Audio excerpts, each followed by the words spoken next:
Hello મિત્રો, જય શ્રી કૃષ્ણ. મારી હોમ કુકિંગ રસોઈની ચેનલમાં તમારું સ્વાગત છે. ચેનલ પર નવા હોવ તો જરૂરથી ચેનલ સબસ્ક્રાઈબ કરજો, જેથી મારા દરેક વિડીયોનું નોટિફિકેશન તમારા સુધી પહોંચશે.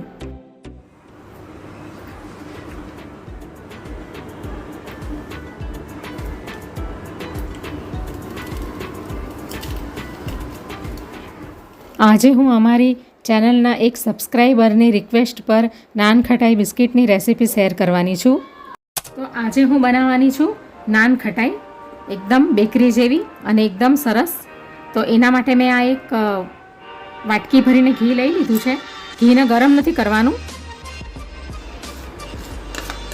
તો આ એક વાટકી ભરીને ઘી લીધું છે અને આ પોણી વાટકી જેટલી મેં આ સુગર પાવડર લીધો છે, જેને ખાંડને મેં મિક્સીમાં ગ્રાઇન્ડ કરી લીધી છે. તો આ એક પોણી વાટકી જેટલો આપણે સુગર પાવડર નાખીશું અંદર. હવે આપણે મિક્સ કરી લઈશું બરાબર, જ્યાં સુધી એનો કલર ચેન્જ ન થાય ત્યાં સુધી આપણે મિક્સ કરીશું. તો આ રીતે આપણે બરાબર એને ફેટી લેવાનું છે. થોડો કલર ચેન્જ થઈ ગયો છે અને આ ગાયનું ઘી છે એટલે થોડુંક યલો લાગે છે. આ પ્રોસેસ બરાબર કરવાની છે. તો હવે મિશ્રણ તૈયાર થઈ ગયું છે. હવે આપણે એની અંદર એક બાઉલ જેટલો મેંદો નાખીશું. તમે ઘઉંના લોટનો પણ ઉપયોગ કરી શકો. હવે એક બાઉલ મેં મેંદો નાખી દીધો છે, તો અડધો બાઉલ ચણાનો લોટ છે, બેસન, એ નાખી દઈશું. 2 ચમચી રવો લીધો છે એટલે કે સૂજી. આ એલચીનો ભૂકો છે અને આટલો ટુકડો જાયફળનો લીધો છે. તો એને બંનેને મેં આ ક્રશ કરી લીધા છે, એલચી અને જાયફળને, એ નાખીશું અંદર ફ્લેવર માટે. આ અડધી ચમચી બેકિંગ પાવડર છે અને આ 2 ચપટી જેટલો ખાવાનો સોડા છે, એ પણ આપણે અંદર નાખી દઈશું. હવે આપણે મિક્સ કરી લઈશું બરાબર. આપણે આ ઘીના મિશ્રણની અંદર જ આ ડો તૈયાર કરવાનો છે.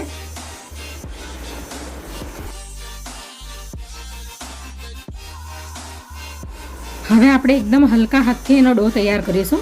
પણ રોટલીનો આપણે લોટ બાંધીએ છીએ ને એવી રીતે આપણે મસળી નથી તૈયાર કરવાનું. હલકા હાથથી આપણે તૈયાર કરીશું એટલે એની અંદર બધી એર ભરાય.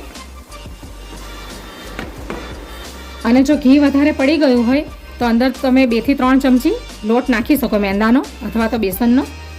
અને ઓછું પડ્યું હોય તો 2 ચમચી ઘી એડ કરી શકો અથવા તો 2 ચમચી દૂધ નાખી શકો. તો હવે આ ડો તૈયાર થઈ ગયો છે. તો હવે આપણે નાન ખટાઈ વાળી લેશું. તો હવે આપણે નાન ખટાઈનો શેપ આપી દઈશું.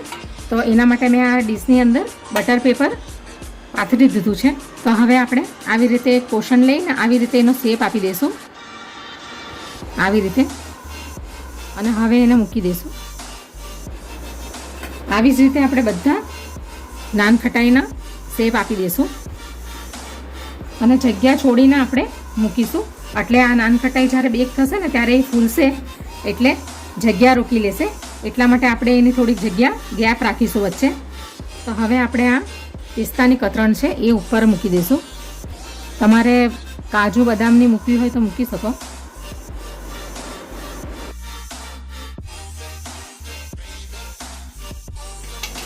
તો હવે આપણે નાન ખટાઈની ડીશને આ કડાઈની અંદર મૂકી દઈશું.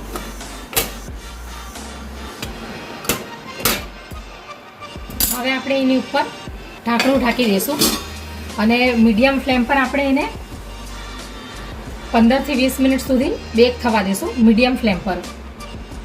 હવે આપણે વજન મૂકી દઈશું ઢાંકણા ઉપર, કારણ કે એની અંદરથી બધી હવા બહાર જતી ન રહે એટલા માટે, અને આપણી નાન ખટાઈ બરાબર બેક થઈ જાય. તો હવે 20 મિનિટ થઈ ગઈ છે.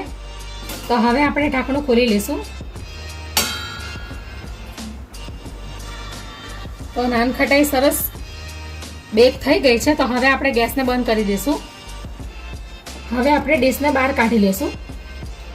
તો હવે નાન ખટાઈને આપણે 10 મિનિટ માટે ઠંડી થવા દઈશું. અને આને તરત જ તમે કાઢીને સર્વ નહીં કરતા, કારણ કે આને તમે તરત જ ઉચકી લેશો તો એ તૂટી જશે, એટલે અને નરમ બી લાગશે. પણ એટલે એને થોડીક ઠંડી પડવા દેવાની, પછી જ આપણે એને સર્વ કરવાની. તો હવે આપણી નાન ખટાઈ રેડી થઈ ગઈ છે. તો તો આ મેં પહેલી ડીશ બનાવેલી છે અને આ બીજી ડીશ બનાવી છે બટર પેપર વગર.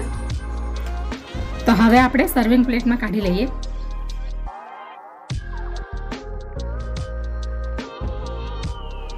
આપણે એને ઠંડી કરીને પછી જ ખાવાની, કારણ કે જ્યારે એ ગરમ હોય ને ત્યારે એકદમ સોફ્ટ હોય છે, નરમ. એટલે જ્યારે એ ઠંડી થઈ જશે ને ત્યારે એ બરાબર ક્રન્ચી અને ક્રિસ્પી લાગશે. તો હવે આપણે તોડીને જોઈ લઈએ.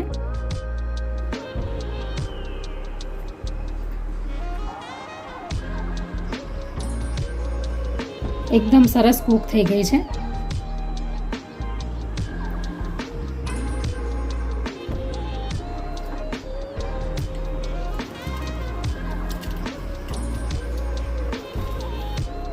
તો તૈયાર છે ઘરની બનેલી બેકરી જેવી નાન ખટાઈ.